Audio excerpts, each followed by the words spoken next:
Hey everyone, it's TV Shores. It's March 17th, 2021. It's 11:16 p.m. We want to pick up where we left off.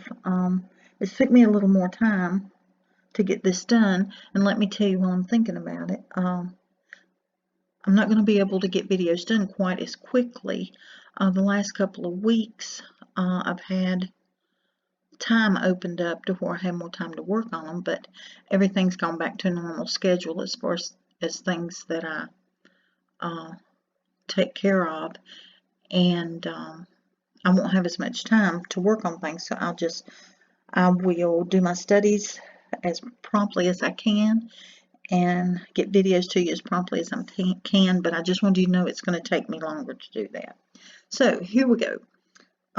Okay, in that last video we were tying up some loose ends and clarifying a few things where we seen this connection with the wall here, where it spoke of to join, and then it said to a wall of protection.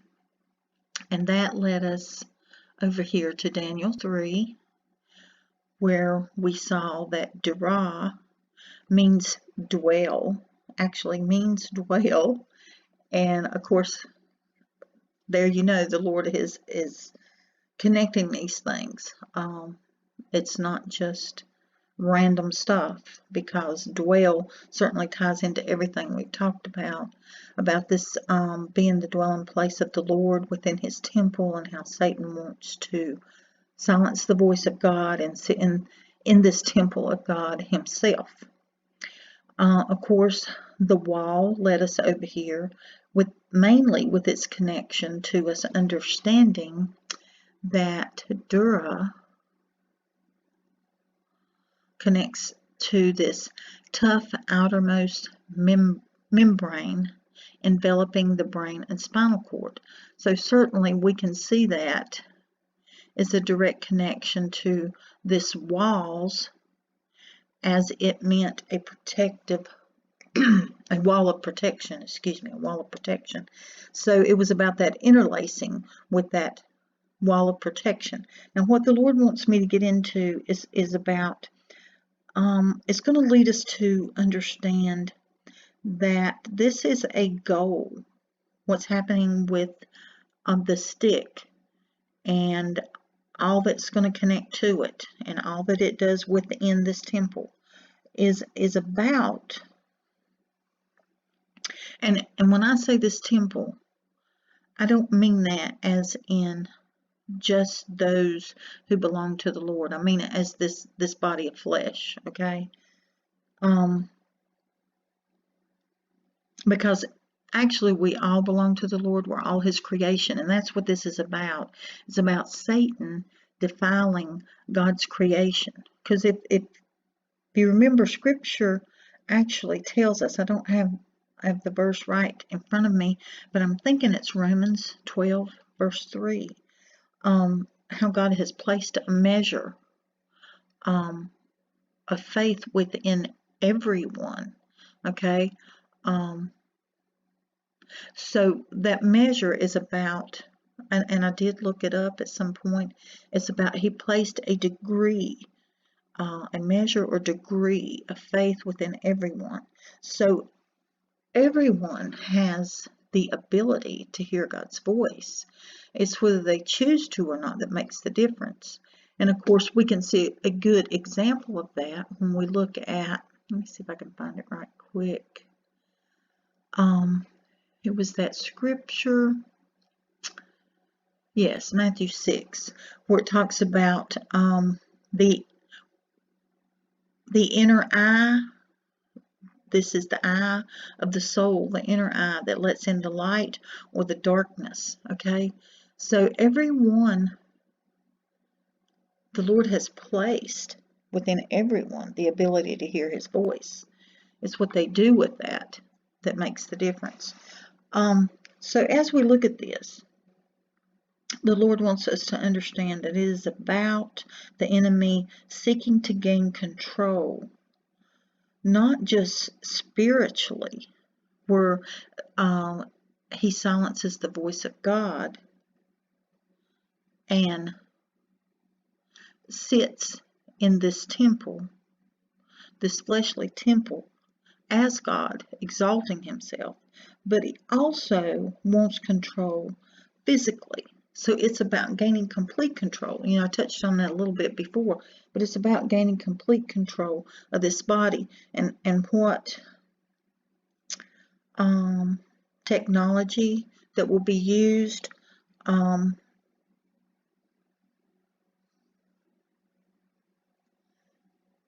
Will I'm trying to think of the best way to word this. Will allow them the ability to control within this fleshly body anything physically, and they won't control the spiritual aspect of things. Now, I know y'all know who I'm talking about when I say the gate man, okay? And I'm saying it that way for a reason, but the gate man did a lecture back in 2005, and I think I touched on this several videos back, where it was actually speaking about having found a way to turn a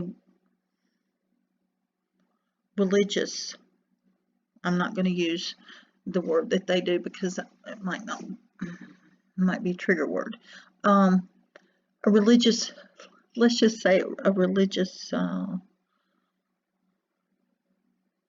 freak. Let's use that word.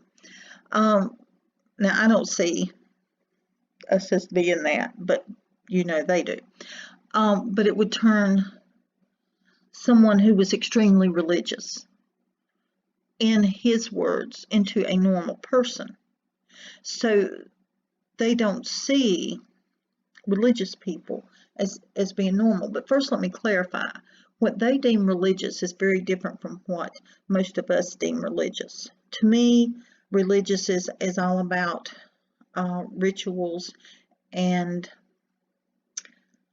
things that are really not allowing us to grow a relationship with the Lord. It's just going through motions.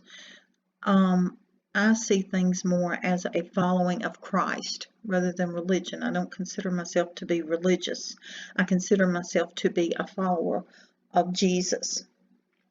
So, having said that, that all ties in together because they see anyone with what they call religious ideals as being a problem, and they want to silence that. And back in 2005, it was actually spoke out by the gate man that they had the ability and how they would implement it. And so certainly we know that's been a goal for some time, is to silence us spiritually, okay? Well, the only way to do that is silence the voice of God within us. And they want to do that as well as have control of our physical body and our spiritual body. And what the Lord is showing, I'm hoping this battery on this computer don't run out on us. What the Lord is showing when we get into this latter part of this verse, of course we understood this to be about the pea gland and the building blocks and how they're wanting to change by joining, interlacing into the walls, basically the breaching of the wall to destroy the temple, okay? So when we look into some other things as we move on in this verse, we see it talks about mischief also and sorrow are in the midst of it. Okay, we're going to look a little bit at what mischief and sorrow represent, as well as down here where it says wickedness is in the midst thereof. We're going to get into what this means in the midst, because it's emphasized here, right at each other, okay? Just bam, bam.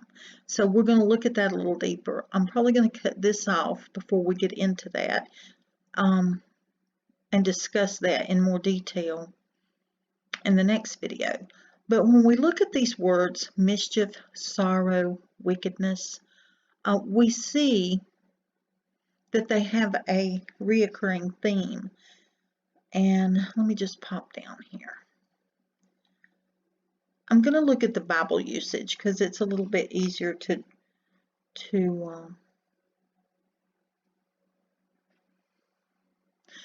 understand here. The Bible usage is pointing us to understand that it is about trouble and wickedness and sorrow. It is about trouble of iniquity and wickedness, idolatry, okay? We're going to pop down here to definitions for just a second. This stood out to me where it says to pant, hence to exert oneself, usually in vain, to come to naught. Okay, as I dug a little bit into understanding that is about a weariness. It's about bringing about a weariness. I'm trying to find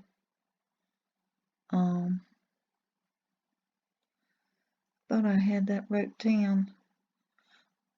But having a wearing effect within someone, okay? So as we look at mischief, we pop back out, and then we go over here to sorrow. And then we look at this word sorrow. We see here we're talking about the same types of things, toil and trouble and labor and mischief. So it's certainly about bringing upon people something or within them that wears on them and is wearisome to them.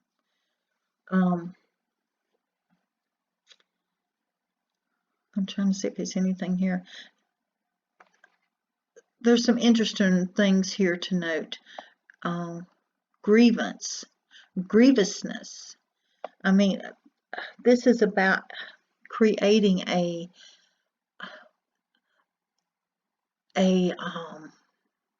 the state that they want.